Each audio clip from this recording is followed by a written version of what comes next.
क्या तुम भी फाइनेंस इंडस्ट्री के बारे में जब सुनते हो और दिमाग में सोचते हो कि फाइनेंस इंडस्ट्री मतलब कि अगर इसमें घुस गए तो investment banking, luxury life, private equity, venture capital, fund raising, बहुत बढ़िया लाइफ होगा, अमेजिंग लाइफ होगा, ड्रीम जॉब, ड्रीम लाइफ, तो हो सकता है कि तुम गलत हो, क्योंकि हो सकता है कि तुम रियलिटी से अनजान हो, क्योंकि तुमको फाइनेंस इंडस्ट्री का रियलिटी नहीं पता है। देखो बहुत लोग CFA, CA, FRM, MBA करने के बाद भी अपने लाइफ में फ्रस्ट्रेटेड होकर जॉब कर रहे हैं, या फिर बहुत ज़्यादा बर्नआउट फील करते हैं अपने जॉब में। ऐसा क्यों होता है? क्योंकि फाइनेंस इंडस्ट्री जितना ज़्यादा इजी और जितना ज़्यादा फैसिनेटिंग बाहर से लगता है, उतना ज़्यादा अच्छा अंदर से है नहीं। तो आज की वीडियो में हम डिस्कस करने वाले हैं 3 हार्श ट्रूथ फाइनेंस इंडस्ट्री के बारे में, जो हर प्रोफेशनल या हर फाइनेंस स्टूडेंट जो कि एक फाइनेंस पे अपना करियर बनाना चाहता है, वैसा स्टूडेंट या फिर जो भी फाइनेंस प्रोफेशनल है, उनको पता होना चाहिए। तो वीडियो को एंड तक देखना अगर तुमको फाइनेंस में भी करियर बनाना है और फाइनेंस के बारे में कुछ सच जानना है। तो चलो स्टार्ट करते हैं।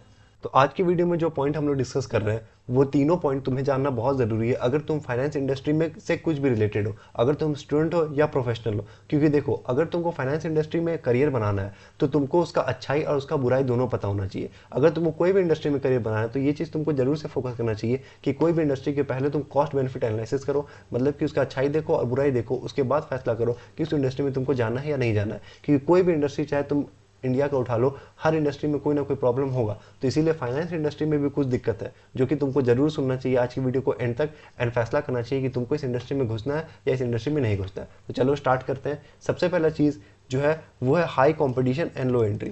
अब देखो, तुम लोग बहुत ज़्यादा यूट्यूब में आजकल देख रहे होगे या लिंक्डइन पे अगर तुम लोग एक्टिव हो तो देख रहे होगे कि बहुत ज़्यादा कंपटीशन बढ़ गया है फाइनेंस को लेके। सब, हर दूसरा इंसान फाइनेंस कर रहा है, कोई MBA फाइनेंस कर रहा है, कोई CFA कर रहा है।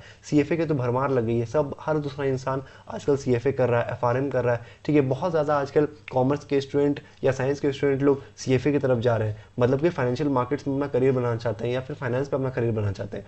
तो इसीलिए बहुत ज़्यादा कॉम्पिटिशन हो गया है। कॉम्पिटिशन पहले भी बहुत था फाइनेंस में, लेकिन अब और ज़्यादा कॉम्पिटिशन बढ़ गया है, जबकि एंट्री बहुत कम है। मतलब बहुत कम लोगों को एंट्री मिलता है। बहुत ही जो हाई स्किल्ड लोग होते हैं या उनका क्वालिफिकेशन बहुत अच्छा होता है, टॉप IIM से की, टॉप IIM ये सब से, ABC ये सब से किए हुए हैं MBA, या फिर मतलब टॉप कॉलेज से MBA किए हुए हैं, या फिर CFA का 3 लेवल क्लियर है, या CFA का 2 लेवल या 1 लेवल भी क्लियर है, उसके साथ भी अच्छा कुछ स्किल्स है उनका, तो उन्हीं सबका सिलेक्शन हो पाता है। सिर्फ और सिर्फ जो एक सर्टिफिकेट लिए उनका सिलेक्शन नहीं हो पाता है, और बहुत ज़्यादा कॉम्पिटिशन है। अगर तुम्हारे ऊपर स्किल भी है तो भी हो सकता है कि तुम्हारा लक फैक्टर काम ना करे और तुम सेलेक्ट ना हो। तो इसीलिए ये इंडस्ट्री में आने से पहले तुमको ये समझना पड़ेगा कि इसमें बहुत ज़्यादा कंपटीशन है, क्योंकि बहुत लोग फाइनेंस में अपना करियर बनाना चाहते हैं, एंड सब ऑब्वियसली चाहते हैं कि एक सक्सेसफुल करियर उनका फाइनेंस में बने। तो इसीलिए घुसने से पहले ये समझ लेना कि कंपटीशन बहुत ज़्यादा हाई है, तो तुमको एक्स्ट्रा एफर्ट डालना पड़ेगा। अब देखो, कंपटीशन हाई है तो अच्छा बात भी है, बुरा बात भी है। क्योंकि अगर कंपटीशन हाई है तो देखो, एक तो दिक्कत है कि तुमको वहाँ तक पहुँचने में टाइम लगेगा, क्योंकि और भी बहुत लोग उस चीज़, सेम चीज़ के लिए फाइट कर रहे होंगे। लेकिन दूसरा चीज़ ये है कि तुमको जब पता होगा कि कंपटीशन हाई है तो तुम ऑब्वियसली ज़्यादा मेहनत करोगे उस चीज़ को पाने के लिए जो भी तुमको ड्रीम जॉब या ड्रीम लाइफ चाहिए। तो इसीलिए कंपटीशन को तुम जैसा तुम्हारा मन वैसे ले सकते हो। हाई कंपटीशन है अगर, तो तुम्हें ये तो श्योरिटी है कि तुमको ज़्यादा मेहनत करना पड़ेगा। मीडियोकर लाइफ जी के तुम एक्स्ट्रा ऑर्डिनरी रिजल्ट नहीं ला सकते हो। तो इसीलिए ट्राई करो कि बहुत मेहनत करना है, क्योंकि ये इंडस्ट्री बहुत ज़्यादा कॉम्पिटिटिव है। और अभी फैसला कर लो कि तुमको फाइनेंस इंडस्ट्री में घुसना है या फाइनेंस इंडस्ट्री में घुसना नहीं है। तो नेक्स्ट चीज़ जो है, जो फाइनेंस इंडस्ट्री का बहुत ज़्यादा खराब है, वो है long hours and high stress. अगर तुमको ये लगता है कि इन्वेस्टमेंट बैंकिंग में एक बार घुस गए तो मज़े मज़े है, ज़िंदगी बस सेट हो गया, मेरा कोई प्रॉब्लम नहीं है, आराम से पैसा कमाएंगे, 20 लाख 30 लाख 40 लाख का पैकेज लगेगा, आराम से, कोई प्रॉब्लम नहीं है, बस एक बार इन्वेस्टमेंट बैंकिंग में घुस जाए, तो हो सकता है तुम गलत हो, तुम पूरी तरह से इंडस्ट्री को नहीं जाने हो। क्योंकि देखो, इन्वेस्टमेंट बैंकिंग जो भी कर रहा है, जो भी इन्वेस्टमेंट बैंकिंग में जॉब कर रहा है, तुम लोग उससे जाके पूछो कि उनका कितना ज़्यादा लॉन्ग आवर्स रहता है। वो लोग को 16-16 घंटा तक काम करना पड़ता है एक दिन में कभी कभी, और वो लोग अच्छा से सो भी नहीं पाता है। वो लोग का बहुत हाई स्ट्रेस रहता है, क्योंकि वो लोग दिन भर लैपटॉप में बैठा हुआ है और वो लोग को जल्दी से जल्दी PPT तैयार करना है, ये करना है, वो करना है, डील करना है। तो वो लोग को बहुत ज़्यादा हेक्टिक वर्क लाइफ होता है। वर्क लाइफ बैलेंस एकदम नहीं होता है इन्वेस्टमेंट बैंकिंग में। मैं यहाँ पे इन्वेस्टमेंट बैंकिंग क्यों बोल रहा हूँ, क्योंकि बहुत लोग यही सपना लेके आते हैं कि इन्वेस्टमेंट बैंकिंग में जाना है, इन्वेस्टमेंट बैंकिंग में जाना है। तो इसीलिए फाइनेंस इंडस्ट्री का जो भी मेन तुमको सुनाई देता है, private equity, venture capital, investment banking, ये सारा चीज़ में बहुत ज़्यादा हाई स्ट्रेस वाला सिनेरियो रहता है, लॉन्ग आवर्स तुमको काम करना पड़ता है। ऐसा नहीं है कि तुम 10 घंटे काम कर रहे हो और घर आ जा रहे हो, नहीं, 12 घंटा 16 घंटा कभी कभी काम करना पड़ता है। तो बहुत ज़्यादा हाई स्ट्रेस सिचुएशन रहता है। ये जितना ग्लैमरस दिखता है उतना ज़्यादा ग्लैमरस है नहीं, इट्स नॉट ऑलवेज ग्लैमरस, ठीक है। तो इसीलिए तुमको ये चीज़ भी ध्यान में रखना पड़ेगा कि क्या तुम उतने आवर्स देने के लिए तैयार हो कि जब तुम अपने फैमिली से अच्छे से बात नहीं कर पा रहे हो, या अपना वर्क लाइफ बैलेंस तुम्हारा है नहीं, सिर्फ और सिर्फ तुम वर्क कर रहे हो, लाइफ तुम्हारा बचा ही नहीं है। तो इसीलिए अगर तुम कुछ साल करना चाहते हो तो अलग बात है, लेकिन क्या तुम इसको लाइफ लॉन्ग कर पाओगे, या फिर क्या तुम इन्वेस्टमेंट बैंकिंग ही कर पाओगे आगे जाके, क्योंकि बहुत ज़्यादा स्ट्रेसफुल इन्वायरमेंट हो जाता है आगे जाके, तुमको 12 घंटा 16 घंटा काम करना पड़ता है।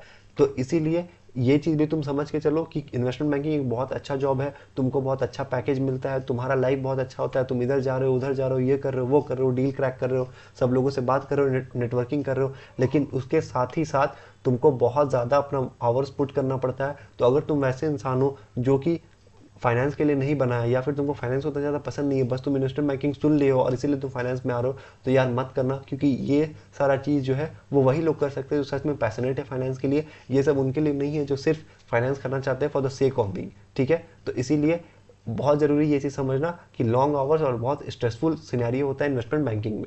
अब जो नेक्स्ट चीज़ है वो है कि it not a core finance job. अब देखो, कोर फाइनेंस जॉब जल्दी किसी को नहीं मिलता है, बहुत दिक्कत होता है कोर फाइनेंस जॉब ढूंढने में। इक्विटी रिसर्च का जॉब, इन्वेस्टमेंट बैंकिंग का जॉब, वैल्यूएशन एनालिस्ट का जॉब, ये सारा जॉब मिलना ना बहुत डिफिकल्ट होता है। तुमको कोई जॉब देंगे वो लोग वैल्यूएशन एनालिस्ट बोल के, लेकिन सिर्फ और सिर्फ तुम्हारा काम होगा वहाँ पे एक्सेल में इनपुट डालना। एक्सेल में इनपुट डालना काम नहीं है। अगर वो तुम्हें स्टार्टिंग में वो चीज़ कराते हैं तो फिर भी अलग बात है, 2 महीना 3 महीना 4 महीना 6 महीना अगर वो करवा रहे हैं तो अलग बात है। लेकिन एक एक्सेल का काम, या फिर जो सिर्फ और सिर्फ एक्सेल का काम है, मतलब कि नंबर्स पंच करना है तुमको, कि तुमको एक डेटा दे दिया है, वहां से तुमको बस नंबर उठा के copy paste copy paste copy paste करते जाना है। अगर वैसा है, तुमको अपना कोई जजमेंट नहीं लगाना है या तुमको कोई अपना दिमाग नहीं लगाना है, तो वो कोर फाइनेंस जॉब नहीं है। कोर फाइनेंस जॉब में तुम्हारा खुद का दिमाग लगेगा। तो इसीलिए कोर फाइनेंस जॉब जो है वो बहुत ही कम है और बहुत कम ही लोग सीधा इंटर कर पाते हैं कोर फाइनेंस जॉब में। बहुत लोग नॉर्मल फाइनेंस जॉब में फंस जाते हैं जो कि कोर फाइनेंस नहीं है, जो कि नॉइज है सिर्फ और सिर्फ, उसमें फंस जाते हैं। जैसे फाइनेंशियल मॉडल बनाना, फाइनेंशियल मॉडलिंग एक जॉब है अच्छा, जो बहुत लोगों को पसंद है, लेकिन मुझे उतना ज़्यादा पसंद नहीं है। फाइनेंशियल मॉडल मतलब क्या है कि तुम मॉडल को बनाना चाहते हो स्क्रैच से। देखो, उसमें कुछ वैसा ज़्यादा थिंकिंग नहीं लगता, उसमें सिर्फ और सिर्फ तुम्हारा एक्सेल का काम है फाइनेंशियल मॉडलर का। हो सकता है वो एआई रिप्लेस कर दे आगे जाके, तो इसीलिए ट्राई करो कि वो नहीं बनने का, फाइनेंशियल मॉडलर नहीं बनने का। फाइनेंशियल मॉडलर एक अलग होता है और वैल्यूएशन एनालिस्ट अलग होता है। वैल्यूएशन एनालिस्ट भी फाइनेंशियल मॉडल बनाता है, उसको भी फाइनेंशियल मॉडल चलाने आता है, लेकिन वो अपना इंटेलेक्ट भी लगाता है, वो अपना जजमेंट भी लगाता है कि हाँ, इस कंपनी को इतना वैल्यू करना है तो कैसे करना है, क्या करना है, ये सारी चीज़। जबकि फाइनेंशियल मॉडलर जो होता है वो सिर्फ और सिर्फ अपना दिमाग लगाता है एक्सेल में, एक्सेल का शीट कैसे बनाना है, जो भी तुमको मॉडल दिखता है इंस्टाग्राम पे, सॉरी लिंक्डइन पे, ये सारी चीज़ पे, उस पर तुमको जो भी मॉडल दिखता है वो फाइनेंशियल मॉडलर बनाता है। जो मॉडलर, उसका काम ही एक्सेल में बनाना कि सारा कुछ अच्छा से फ्लो कर सके एक्सेल में। तो ये फाइनेंशियल मॉडलर का काम है, जिसका काम होता है कि तुम डेटा पंच करना। लेकिन अगर तुमको कोर फाइनेंस जॉब में जाना है, equity research, investment banking, value analyst, तो ये सारा जॉब ना बहुत कम होता है। तो इसीलिए बहुत ज़्यादा डिफिकल्ट होता है लोगों को समझने में कि क्या हम सच में फाइनेंस का जॉब कर रहे हैं। लोगों को पता ही नहीं होता, लोग सोच के आते हैं कि फाइनेंस का जॉब कर रहे हैं, लेकिन सच में वो कोर फाइनेंस का जॉब कर ही नहीं होते। तो इसीलिए बहुत ज़्यादा डिफिकल्ट होता है कोर फाइनेंस जॉब में घुसना फाइनेंस में। तो इसीलिए ट्राई करना कि कोर फाइनेंस जॉब में तुम घुसो, और ये चीज़ समझ जाओ कि कोर फाइनेंस जॉब में घुसना और डिफिकल्ट है। एक तो हाई कॉम्पिटिशन, एक तो लो एंट्री, ऊपर से इतना स्ट्रेसफुल इन्वायरमेंट, उसके बाद से तुम्हारा कोर फाइनेंस जॉब बहुत कम है। सबको लगता है कि हम कोर फाइनेंस जॉब में काम कर रहे हैं, लेकिन असली में वो कोर फाइनेंस जॉब में काम नहीं कर रहे होते।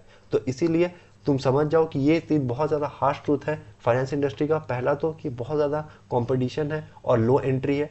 दूसरा कि जितना ग्लैमरस बाहर से दिखता है उतना ज़्यादा ग्लैमरस है नहीं, इसमें लॉन्ग आवर्स देना पड़ता है, पुट इन करना पड़ता है, एंड साथ ही साथ तुमको बहुत ज़्यादा स्ट्रेस से गुजरना पड़ता है। एंड देन लास्ट कि कोर फाइनेंस जॉब मिलना इतना आसान नहीं है। कोर फाइनेंस जॉब मिलता है, मैं ये नहीं बोल रहा हूँ कि मुझे मिसअंडरस्टैंड मत करना कि यार कोर फाइनेंस जॉब तो मिलता ही नहीं है। नहीं, कोर फाइनेंस जॉब मिलता है, लेकिन तुमको उसके लिए फाइट मारना पड़ेगा, तुमको उसके लिए स्किल डेवलप करने का पड़ेगा, मतलब इसमें भी और मेहनत करना पड़ेगा, तभी तुमको कोर फाइनेंस जॉब मिलेगा। नहीं तो तुमको नॉर्मल सा जॉब मिलेगा जो कि फाइनेंस का ही होगा, लेकिन वो कोर फाइनेंस का नहीं होगा। तो इसीलिए ये ट्रुथ जाने बिना फाइनेंस इंडस्ट्री में एंटर मत करना। आज का वीडियो इसीलिए बहुत इंपॉर्टेंट था, और मेरे को कमेंट सेक्शन में बताना कि तुम लोग को ये वीडियो कैसा लगा। पसंद आया तो लाइक कर देना, चैनल को सब्सक्राइब कर देना, क्योंकि हर हफ्ता हम लोग का वीडियो आते रहता है फाइनेंस के ऊपर, करियर के ऊपर और सारी चीज़ों के ऊपर। और तुम लोग को कोई भी वीडियो चाहिए, कोई भी टॉपिक से रिलेटेड, तो वो भी मेरे को कमेंट सेक्शन में बता देना, मैं अगला वीडियो उस पर लेके आ जाऊँगा। तब तक के लिए साइनिंग ऑफ।